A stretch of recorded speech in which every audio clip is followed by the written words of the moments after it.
আজকে মনে হচ্ছে যে এরা যে আওয়ামী লীগ বা ছাত্রলীগের সাথে ছিল সেই অভ্যাসের পরিবর্তন করতে পারেনি। তাদের কথার মধ্যে সেই আওয়ামী ফ্যাসিস্টের কথার মতো। আমরা দেখলাম যে একজন নেতা সারজিদ সাহেব তিনি বললেন যে এই শেখ হাসিনা এবং আওয়ামীদের বিচারের আগে কেউ যেন নির্বাচনের চাওয়ার দুঃসাহস না দেখায় বা নির্বাচন না চায়। এরকম একটি আদেশ বা নির্দেশ বা একটা হুঁশিয়ারি বা এরকম একটা হুঙ্কার, এটা আসলে জনগণের কাছে গ্রহণযোগ্য না।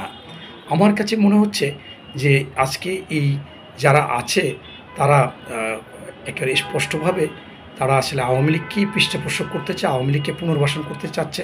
এবং এর আগেও আপনারা দেখেছিলেন যে তারা কিন্তু এই আওয়ামী যারা কাউন্সিলর তাদেরকে একটা ঝসা অবস্থানে ফিরিয়ে দিতে চেয়েছিলেন।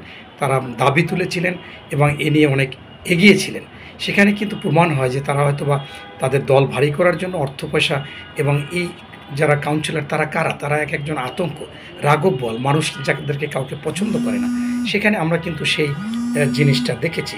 এরপরে হচ্ছে যে আপনারা আরও দেখেছেন যে পরবর্তীতে এই যে ৪,৫৭৮ জন ইউনিয়ন পরিষদ চেয়ারম্যান তাদেরকেও তারা চাচ্ছে এবং এইটা হয় তারা তাদের দলে নিতে চাচ্ছে অথবা নগদে তারা বিশ্বাসী, এটা হতে পারে।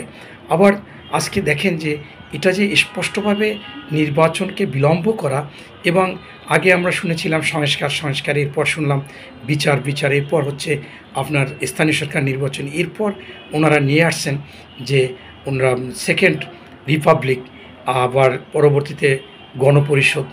এই যে বিষয়গুলো এগুলোকে একমাত্র লেনদি করার জন্য আমরা দেখতেছি যে বাংলাদেশের যে আইন, যে সংবিধান যা আছে সেটা যদি সঠিক নিয়মে পরিচালিত হয় এবং তার যদি বাস্তবায়ন হয় তো নতুন কিছুই দরকার হয় না।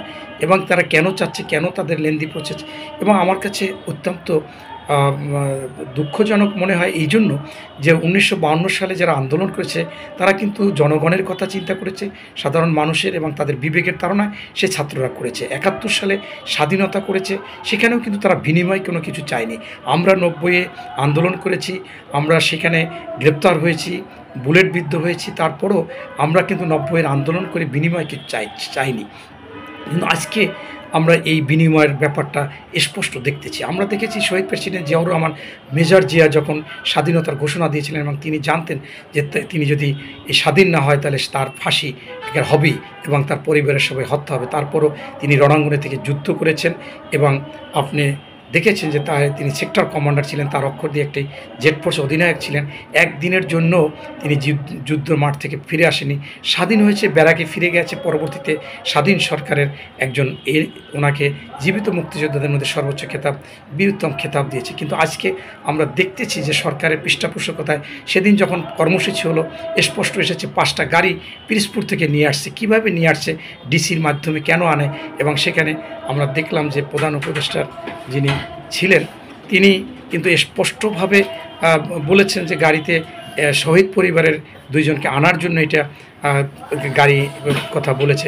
অথচ সেই শফিকুল সাহেব যে বলেছে ২ জনের জন্য কি ৫টা গাড়ি, এটা কিন্তু স্পষ্ট। এবং আজকে সামাজিক মাধ্যমে অনেকেই বলতেছে যে তাদের টাকা পয়সা কীভাবে আসে। তার চাইতেও বড় কথা হচ্ছে যে শহীদ পরিবারদেরকে নিয়ে তারা এই দলটা গঠন করেছে, সেই আবু সাঈদের ভাই স্টেটমেন্ট দিল তাদেরকে দাওয়াত দেওয়া হয়নি, খবর পেয়ে এসেছে তাদের সাথে ভালো আলাপ করা হয়নি। এরপরে আপনারা দেখেন যে তারা যদি সেই শহীদ বা আহতদের কথা বলে, সেখানে কিন্তু আমরা স্পষ্ট দেখতেছি তাদের আজকে আন্দোলন করে তাদের দাবি দাবা পূরণ করতে হয়, চিকিৎসা নিতে হয়। এমনকি সিঙ্গাপুরে যারা গেছে তাদেরও সঠিক চিকিৎসা হচ্ছে না। আসলে বিষয়টা কি আমরাও বুঝতে পারতেছি না এবং এ ধরনের আশা করি না। এবং বর্তমানে প্রধান উপদেষ্টার যে মুখ্য সচিব, প্রেস সচিব, তিনি কিন্তু শফিকুল আলম বলছে আমি গ্রামে গিয়েছিলাম, সেখানে আমাদেরকে গণশত্রু বলতেছে। কেন গণশত্রু বলবে, সেই প্রশ্নটা কিন্তু থেকে যায়। তাই আমি মনে করি যে সকল কিছু বাদ দিয়ে আজকে মানুষের কাছে নির্বাচন দেওয়া উচিত। নির্বাচনে যদি ভালো লোক না আসে তারা আবার যেমন কর্ম তেমন ফল পাবে, তারা চলে যাবে। কিন্তু আজকে বিভিন্ন রকমের তালবাহানা করে বা বিভিন্ন ইস্যু এনে নির্বাচনকে বিলম্ব করার কোনো মানেই হয় না। সংস্কার যতটুকু দরকার তা এনাফ। আপনারা দেখেছিলেন ৯১ সালের ৯ বছর ৯.৫ বছরের ঝঞ্ঝট, সেই সময় বিচারপতি শাহাবুদ্দিন সাহেব 90 দিনের মধ্যে সারা বাংলাদেশ নিরপেক্ষ করে নির্বাচন দিয়েছিল।